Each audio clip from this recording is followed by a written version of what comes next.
এখন আপনাদের মাঝে বক্তব্য রাখবেন খুকসা গণমানুষের নেতা, খুকসা উপজেলার প্রথম নির্বাচিত উপজেলা চেয়ারম্যান, সাবেক সফল সভাপতি জনাব সৈয়দ আমজাদ আলী। বিএনপি কর্তৃক আয়োজিত এই নির্বাচনী পথসভা সম্মানিত সভাপতি, আমাদের প্রিয় নেতা, আজকের প্রধান অতিথি, বারবার নির্বাচিত সাবেক সংসদ সদস্য, জেলা বিএনপির সাবেক সভাপতি, চেয়ারপারসনের উপদেষ্টা এবং বীর মুক্তিযোদ্ধা, এই নির্বাচনে ৭৮ কুষ্টিয়া ৪-এর আগামী 12 ফেব্রুয়ারি নির্বাচনের ধানের শীষ প্রতীক পেয়ে যিনি মনোনীত হয়েছেন, আমাদের প্রিয় নেতা সৈয়দ মেহেদী আহমেদ রুমি, এবং আজকে অনুষ্ঠানে উপস্থিত আমাদের থানা বিএনপির সম্মানিত সভাপতি এবং বীর মুক্তিযোদ্ধা আমাদের প্রিয় নেতা আলাউদ্দিন ভাই, আমাদের সাথে এখানে উপস্থিত ছিলেন আনিসুজ্জামান স্বপন, আমাদের একজন মনোনয়ন প্রত্যাশী ছিলেন হাফেজ, সম্মানিত হাফেজ মঈনুদ্দিন, তিনিও একত্রতা ঘোষণা করলেন। তিনি তো আগেই একত্রতা ঘোষণা করেছেন।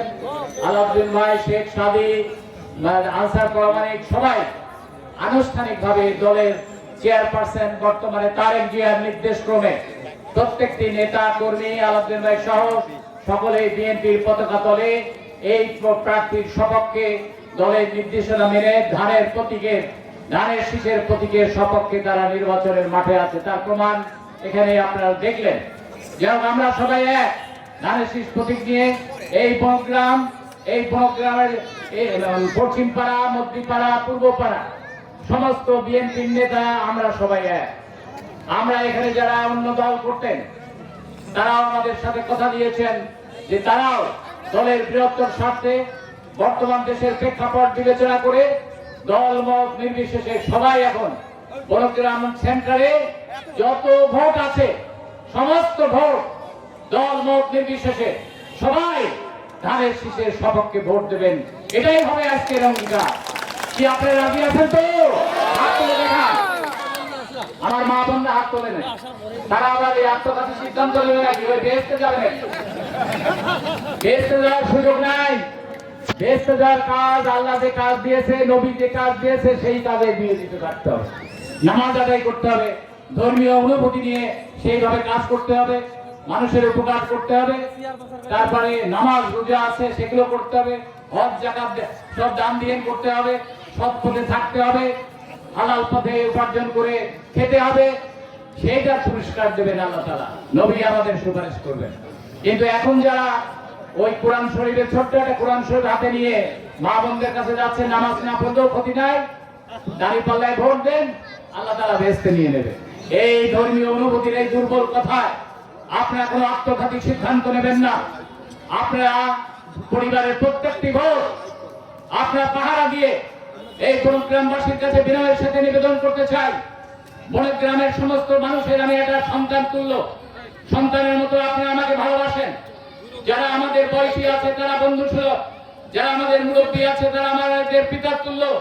আমরা আপনারা দীর্ঘদিন থেকে আজকে 30 বছর ধরে আপনাদের বিপদ আপদ সুবিধা অসুবিধার মধ্য দিয়ে আমরা আপনাদের ছায়াতলে আছি। তাই এই এলাকার মানুষের কাছে আমি বিনয়ের সাথে নিবেদন করতে চাই যে আপনারা দয়া করে ভেদাভেদ ভুলে যে সমস্ত আত্মঘাতীর সিদ্ধান্ত পরিহার করে আগামী দিনে সৈয়দ মেহেদী আহমেদ রুমি ম্যাডাম খালেদা নমিনেশন দিয়েছেন, তিনি মৃত্যুবরণ করেছেন। তিনার এই মৃত্যুর আগে তিনি চেয়েছিলেন মেহেদী রুমি এমপি হোক, তাই তিনি ওসিয়ত করে গেছেন মেহেদী রুমি এমপি হবে। সেই কারণে ওসিয়ত করে গেলে একজন মুসলমান পরিবারের দায়িত্ব হচ্ছে সেই ওসিয়ত পূর্ণ করা। একজন সন্তানের পিতা যখন মৃত্যুবরণ করে যদি ওসিয়ত করে যায় এই কাজগুলো করিস, তাহলে সেই সন্তানের দায়িত্ব হয়ে যায় সেই কাজগুলো, পিতার কাজগুলো সম্পন্ন করা। তাহলে আমাদের মা, গণতন্ত্রের মা, 3 বারের প্রধানমন্ত্রী, আপসহীন নেত্রী ম্যাডাম খালেদা জিয়া তাকে মনোনয়ন দিয়েছে। এই বর্তমান চেয়ারপারসন লন্ডনে থাকতে তার মনোনয়ন দিয়েছে। তিনি লন্ডন থেকে এসে এখন দলের চেয়ারপারসন। তিনি চাচ্ছেন, তিনি টেলিফোনে বলেছিলেন, মেহেদী রুমি সাহেব আপনার মনোনয়ন দিলাম, আপনি এই সিটটি আমার উপহার দেবেন। তাই বর্তমান চেয়ারপারসনও চাহিদা যে ৭৮ কুষ্টিয়া ৪-এর বিপুল ভোটের ব্যবধানে ধানের শীষের প্রতীক নিয়ে যিনি দাঁড়িয়েছেন সৈয়দ মেহেদী আহমেদ রুমি, তাকে ভোট দিয়ে আমাদের জয়যুক্ত করা। তো সেই ক্ষেত্রে আমি আর বক্তব্য দেব না, আমি বিনয়ের সাথে নিবেদন করতে চাই যে আপনারা দয়া করে আত্মঘাতী সিদ্ধান্ত পরিহার করে আপনারা ধানের শীষ প্রতীকে ভোট দিয়ে বনগ্রামের যে একতা আছে, বনগ্রামের লোক যে সিদ্ধান্ত নেয় সম্মিলিতভাবে দলমত নির্বিশেষে, যখন গ্রামের সিদ্ধান্ত হয় সেই সিদ্ধান্তের বাইরে, সমাজের সিদ্ধান্ত দলের সিদ্ধান্তের বাইরে কেউ যেতে পারে না। বনগ্রামের এই সুনামটুকু আছে, সেই কারণে এখানে যারা বসবাস করেন, অন্য দলের যারা সম্মানিত সদস্য আছেন, তাদের কাছেও আমি বিনয়ের সাথে নিবেদন করতে চাই যে আপনারা সবাই সম্মিলিতভাবে সিদ্ধান্ত নিয়ে ধানের শীষ প্রতীকে পূর্বপাড়া, মধ্যপাড়া এবং পশ্চিম পাড়ার দলমত নির্বিশেষে সমস্ত ভোট অন্য বাক্সে না দিয়ে সমস্ত ভোট ধানের শীষের প্রতীকে ভোট দিয়ে এই সেন্টারকে জয়যুক্ত করে মেহেদী রুমির মুখকে উজ্জ্বল করবেন, আমাদের মুখকে উজ্জ্বল করবেন, আমাদের নেতাদের, বনগ্রামের সকল দলের নেতাদের মুখ উজ্জ্বল করবেন। এই হোক আজকের শপথ। এই আশাবাদ ব্যক্ত করে সবার কাছে আমি আবার উদাত্ত আহ্বান রাখতে চাই, ধানের শীষের বিকল্প নাই। তিনি অনেক ভোটের ব্যবধানে এমপি হবেন, আল্লাহর উপর ভরসা করে বলি। তিনি অনেক ভোটের ব্যবধানে কুমারখালী খোকসা থেকে নির্বাচিত হবেন এবং তিনি তারেক জিয়া আগামী দিনের প্রধানমন্ত্রী, তারুণ্যের অহংকার তারেক জিয়া আগামী দিনের প্রধানমন্ত্রী, তিনি সরকার গঠন করবেন। আর সেই সরকারে আমাদের দাবি থাকবে তারেক জিয়ার কাছে তিনি একজন সম্মানিত মন্ত্রী পরিষদের সদস্য হবেন, তিনি একজন মন্ত্রী হবে, তার গাড়িতে পতাকা লাগবে। সেই পতাকা নিয়ে যখন এলাকায় আসবে, আমাদের উন্নয়ন আস্তে আস্তে ধীরে ধীরে আমাদের উন্নয়ন সেই ত্বরান্বিত হবে।